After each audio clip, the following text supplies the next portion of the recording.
एक गांव में राधा माधव नाम के पति पत्नी हुआ करते थे। वो लोग भैंस पालते हुए दूध का व्यापार करते हुए अपना जीवन गुजारते थे।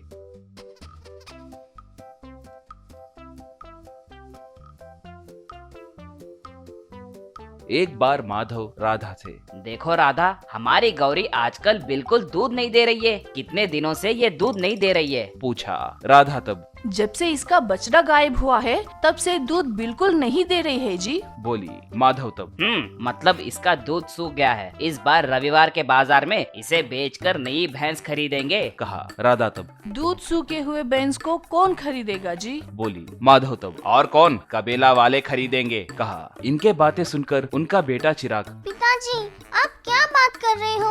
हमारे गौरी को आप कबीले में बेच दोगे क्या?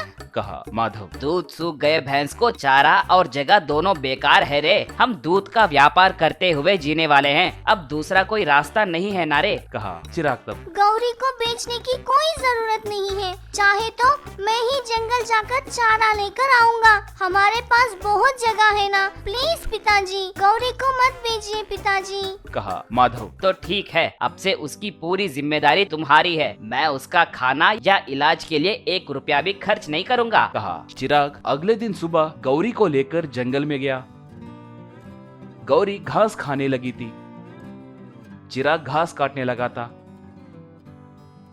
थोड़ी देर के बाद चिराग पीछे मुड़कर देखा तो उसे वहाँ पर गौरी दिखाई नहीं दी। चिराग आश्चर्य में पड़ गया अपने मन में। ये क्या?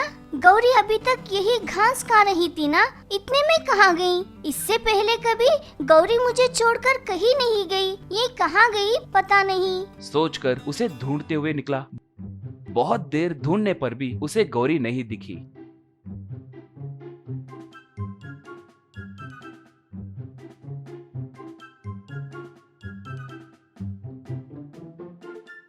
चिराग उदास होकर घर गया।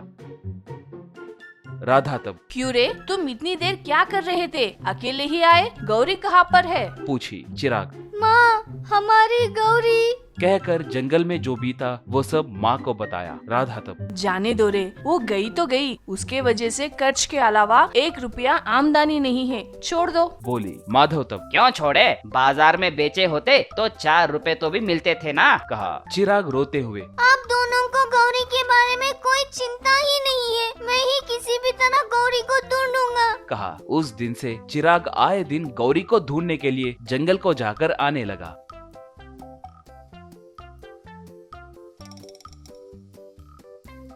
एक बार चिराग, माँ आज रविवार है ना, मैं मेरे दोस्त के घर को जा रहा हूँ। शाम तक नहीं आऊँगा। कहकर अपने माँ से कहा, मगर अपने मन में चाहे जितनी भी देरी हो जाए, आज मैं गौरी के बिना घर को नहीं आऊँगा। सोचा। चिराग गौरी को ढूंढते हुए दूसरे रास्ते से जंगल के अंदर गया।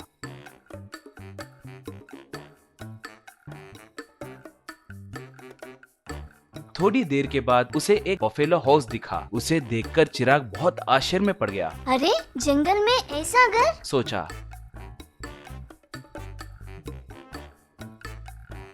उस घर के पास जाकर देखा तो वहाँ पर बहुत सारे भैंस घास खा रही थी।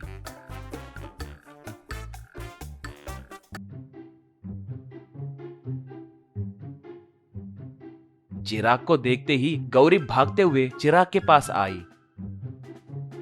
गौरी को देखकर चिराग बहुत खुश हुआ। गौरी तुम यहाँ पर कैसे आए? तुम नहीं दिखने की वजह से पिछले 1 हफ्ते से मैं परेशान था, जानते हो। चलो हम घर चलते हैं। कहा। इतने में वहाँ मौजूद सारे भैंस गौरी के इर्द गिर्द आ गए। तब गौरी बात करने लगी। मैंने कहा था ना कि मेरा चिराग मुझे ढूंढते हुए आएगा कहकर। बोली। गौरी को बात करते हुए देख चिराग का मुंह खुला का खुला रह गया। दूसरा भैंस, तुम्हारे बहुत कहने पर भी हमने तुम पे विश्वास नहीं किया गौरी, हमें माफ करो। बोली। चिराग वैसे ये बफेलो हाउस क्या है? यहाँ पर इतने सारे भैंस क्यों हैं? पूछा। गौरी तब एक तांत्रिक हमारी बलि चढ़ाने के लिए पहले हमारे बछड़ों को इस बफेलो हाउस में लाकर बंद कर दिया। बिना बछड़ों के हमारे दूध सूख गए। ये देखकर सब हमें हमारे घरों से निकाल दिए। हमें ढूंढते हुए हमारे लिए कोई नहीं आए। हम यही घूम रहे हैं। वो मांत्रिक अमावस्या के अंदर कोई हमारे लिए नहीं आए तो हमें हमारे बछड़ों के साथ मिलाकर बलि देगा।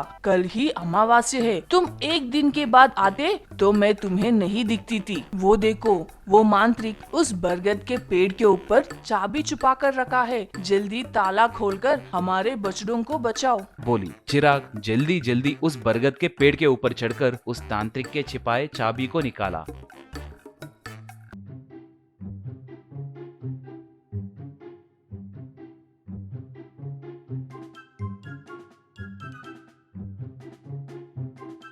उस चाबी के साथ बफेलो हाउस के अंदर गया।